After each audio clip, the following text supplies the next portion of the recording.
फिर गौरव ने रिद्धिमा को दवाई दी। दवाई लेने के बाद रिद्धिमा सोने की कोशिश करने लगी और गौरव रिद्धिमा के कमरे से बाहर चला गया। गौरव अपने कमरे में आया और उसने फौरन सूरज को फोन लगाया। जैसे ही दूसरी तरफ से सूरज ने हेलो कहा, गौरव उस पर गरजते हुए चिल्ला कर बोला, सूरज अरोड़ा, तुमने मुझे झूठी खबर कैसे दी? तुमने तो कहा था कि ऋषित और निशांत लंदन गए हैं, लेकिन वो ऋषित तो यहाँ सिडनी में है।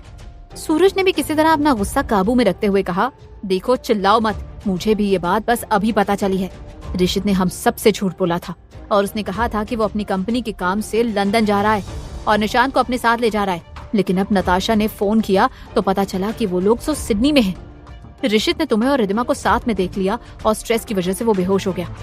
नताशा डर गई और उसने मेरे पापा को फोन करके सब बताया। गौरव ने किसी तरह अपना गुस्सा काबू में रखते हुए कहा, तुमने कहा था कि तुम ऋषित को संभाल लोगे और मेरा काम बस रिद्धिमा को हैंडल करना होगा, लेकिन तुम एक काम भी नहीं कर पाई। सूरज ने चिढ़ते हुए जवाब दिया, गौरव मल्होत्रा, जिस ऋषित की तुम बात कर रहे हो ना, वो बहुत चालाक है। ऋषित अरोड़ा इतना बड़ा बिजनेसमैन यूं ही नहीं बना है, और फिर तुम्हें इस तरह मुझ पर इल्जाम लगाने की जरूरत नहीं है। माँ इस मामले को हैंडल कर रही है। नताशा मेरी मामा की बेटी है, मैंने उसके बारे में बताया था ना तुम्हें। मेरी माँ नताशा और ऋषित की सेटिंग कराने में लगी है, तो डोंट वरी। जल्दी ही मेरे पापा खुद ऋषित भाई को नताशा के साथ रिश्ते में जुड़ने के लिए मजबूर कर देंगे। ये सुनकर गौरव थोड़ा रिलैक्स हुआ और उसने फोन रख दिया। उधर इंडिया में देवयानी अरुण के कान भर रही थी कि नताशा कैसे ऋषित और निशांत का ख्याल रख रही थी और रिद्धिमा किसी और आदमी के साथ रह रही थी और उसके बच्चे की माँ बनने वाली थी, और कैसे नताशा ऋषित के लिए परफेक्ट थी। अरुण, जो अब तक रिद्धिमा के खिलाफ सुन नहीं सकता था, वो ये सच जानकर हैरान रह गया था। ऋषित की तबीयत बिगड़ने की वजह से उसे ऋषित की और निशांत की और ज्यादा फिक्र होने लगी थी, इसलिए अरुण ने ऋषित को फोन किया। दूसरी तरफ नताशा और निशांत के जाने के बाद ऋषित अकेले ही कमरे में रह गया था और अब उसके दिल का दर्द वो और नहीं सह पा रहा था। रिद्धिमा के साथ बिताए हर पल उसे याद आ रहे थे। रिद्धिमा उससे कितना प्यार करती थी और वो तो बचपन से ही ऋषित को चाहती थी। उसने ऋषित के लिए अपनी पढ़ाई, अपने सपने सैक्रिफाइस कर दिए थे। यहाँ तक कि रिद्धिमा ऋषित से शादी करने के लिए अपने पापा के खिलाफ चली गई थी। उसके बाद भले ही ऋषित और रिद्धिमा के बीच बहुत दूरियां आई।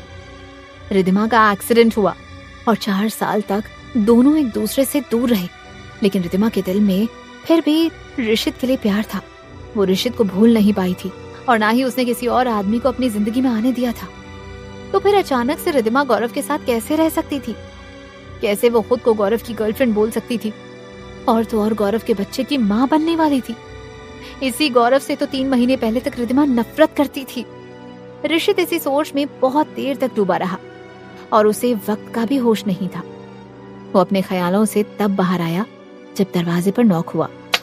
ऋषित ने धीरे से कहा, कम इन। अगले ही पल नताशा अंदर आई और उसने गौर से ऋषित की तरफ देखते हुए पूछा, तुम ठीक हो या तुम्हारे लिए कुछ खाना ऑर्डर करना है?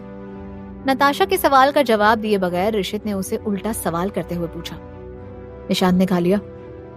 नताशा ने फौरन जवाब दिया, हाँ उसने खा लिया और वो सो भी गया है। ऋषित ने धीरे से बस सोके में सर हिलाया। नताशा ने सोचा कि ऋषित शायद फिर से अकेले रहना चाहता था, इसलिए नताशा जाने के लिए मुड़ी तो ऋषित ने उसे रोकते हुए पूछा, नताशा, तुमने कहा था कि तुमने पापा को फोन किया था, क्या तुमने उन्हें सब बता दिया? नताशा ने फिर से मुड़कर ऋषित की तरफ देखा। उसे अब टेंशन होने लगी थी। यहाँ आने से पहले ही ऋषित ने नताशा को वार्न किया था कि वो लोग सिडनी जा रहे थे।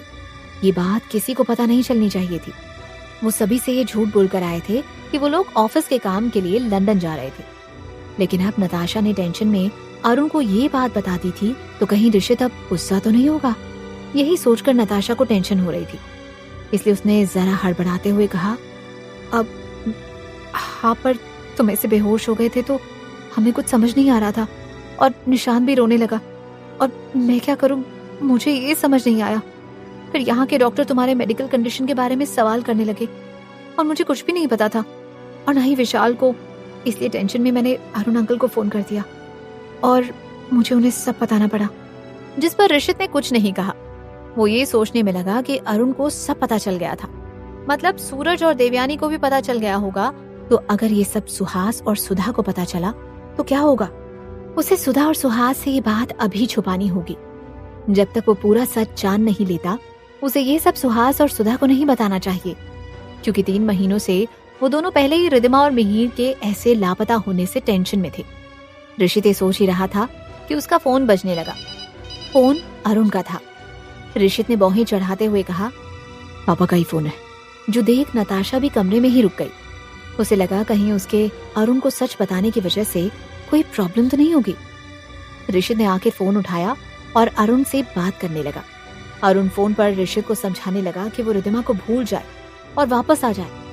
ऋषित ने पहले थोड़ा शांति से अरुण को समझाने की कोशिश की, लेकिन फिर भी जब अरुण ऋषित को रिद्धिमा को भूलने की रट लगाने लगा तो ऋषित ने अपना आपा खो दिया और चिल्लाकर कहा, मैं रिद्धिमा को नहीं भूल सकता और ना ही रिद्धिमा को अपने साथ वापस लिए बगैर लौटूंगा।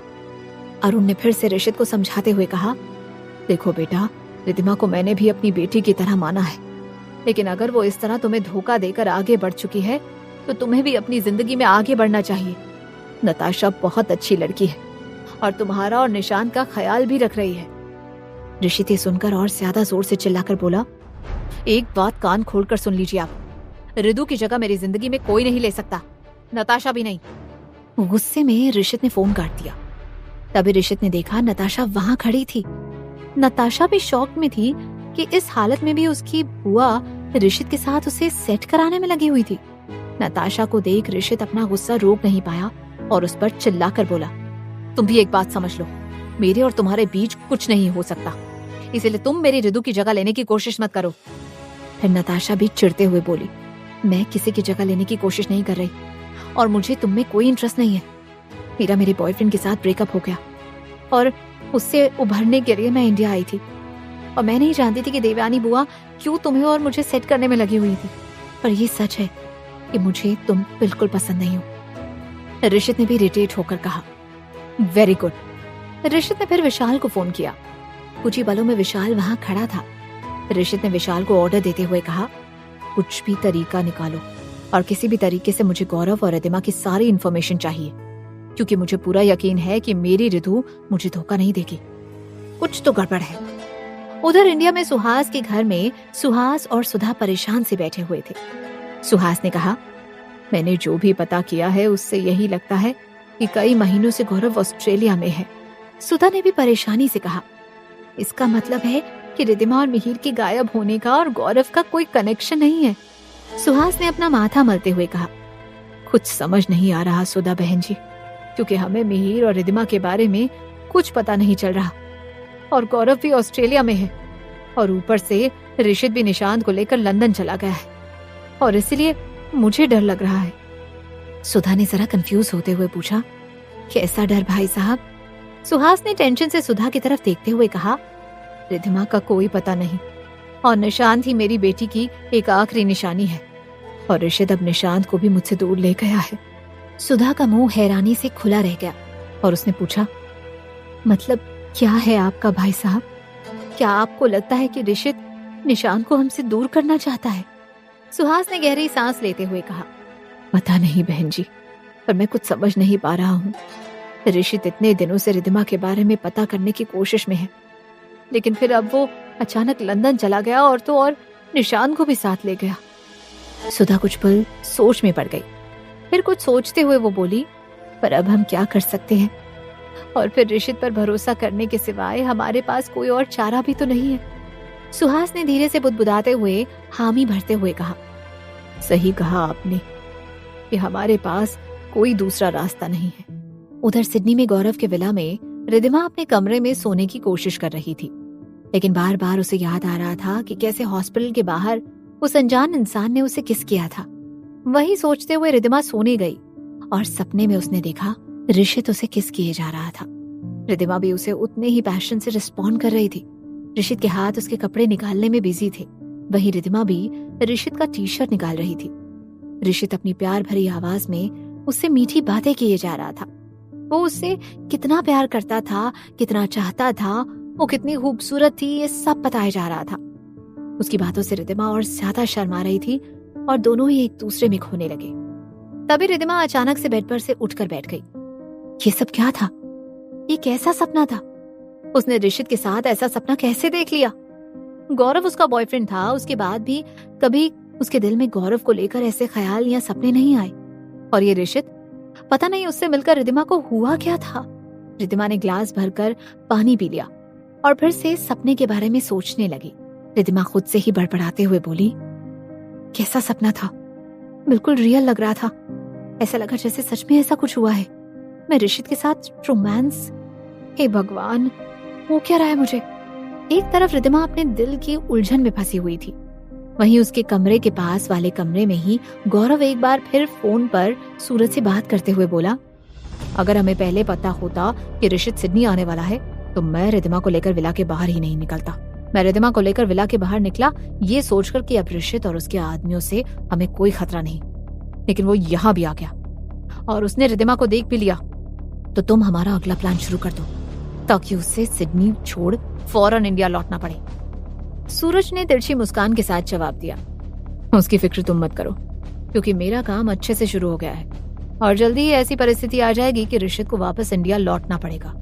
पर तब तक तुम वहां पर सब संभाल लो। और ऋषित ने अगर रिद्धिमा को देख लिया तो वो रिद्धिमा तक पहुंचने की कोशिश जरूर करेगा, क्योंकि वो रिद्धिमा पर बहुत विश्वास करता है।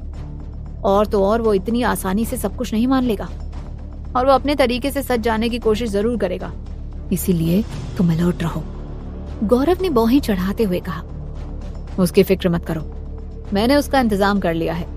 ऋषित को यह पूरा यकीन हो जाएगा कि रिद्धिमा और मैं साथ में हैं और उसके पेट में जो बच्चा है वो भी मेरा ही है। सूरज ने इस पर और मुस्कुराते हुए कहा, बढ़िया।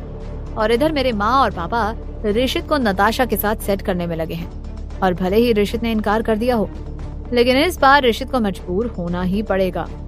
गौरव भी ये सुनकर मुस्कुराया और उसने फोन रख दिया। दूसरी तरफ ऋषित के होटल के कमरे में विशाल आया। इतनी रात हो गई थी पर ऋषित अभी भी जाग रहा था। नताशा भी उसी के कमरे में बैठी हुई थी। विशाल के आते ही ऋषित ने उत्सुकता से पूछा, क्या पता चला? विशाल ने जवाब में कहा, सर लगभग 3 महीने पहले मिस्टर गौरव और रिद्धिमा यहाँ सिडनी में आए और उनके साथ उनके बाकी के स्टाफ भी थे और मिस्टर मिहिर सक्सेना भी तब से उसी विला में है और रिद्धिमा ज्यादा बाहर नहीं जाती। वो जब भी जाती है मिस्टर गौरव और उनके गार्ड्स उनके साथ होते हैं और मिस्टर मिहिर सक्सेना को तो बाद में देखा ही नहीं गया। विशाल ने कुछ डॉक्यूमेंट्स ऋषित के सामने रखे। उन पेपर से साफ पता चल रहा था कि जिस दिन मिहिर और रिद्धिमा गायब हुए थे उसके अगले दिन ही रिद्धिमा और मिहिर गौरव के साथ यहाँ सिडनी में आ गए थे। ऋषित ने बुदबुदाते हुए कहा, ऐसा लग रहा है कि गौरव शायद रिद्धिमा और मिहिर को मजबूर करके यहाँ लेकर आया, लेकिन फिर मिहिर कहाँ है? इतने दिनों में किसी ने उसे देखा क्यों नहीं? ऋषित को याद आया कि गौरव तो मिहिर का सौतेला भाई था। जिस तरह मिहिर ने अक्षय मल्होत्रा के खिलाफ जाकर रिद्धिमा की मदद की थी, उसके बाद गौरव को मिहिर से और भी ज्यादा नफरत हुई होगी। तो कहीं गौरव ने मिहिर के साथ कुछ गलत तो नहीं किया? ऋषित को याद आया कि कैसे गौरव ने ऋषित को भी मारने की कोशिश की थी। तो कहीं उसने मिहिर को भी? क्या था रिद्धिमा और मिहिर का सच? क्या सच में गौरव ने मिहिर को मार दिया? क्या होगा आगे जानने के लिए सुनते रहिए क्यों दर्द है इतना इश्क में, सिर्फ पॉकेट FM पर।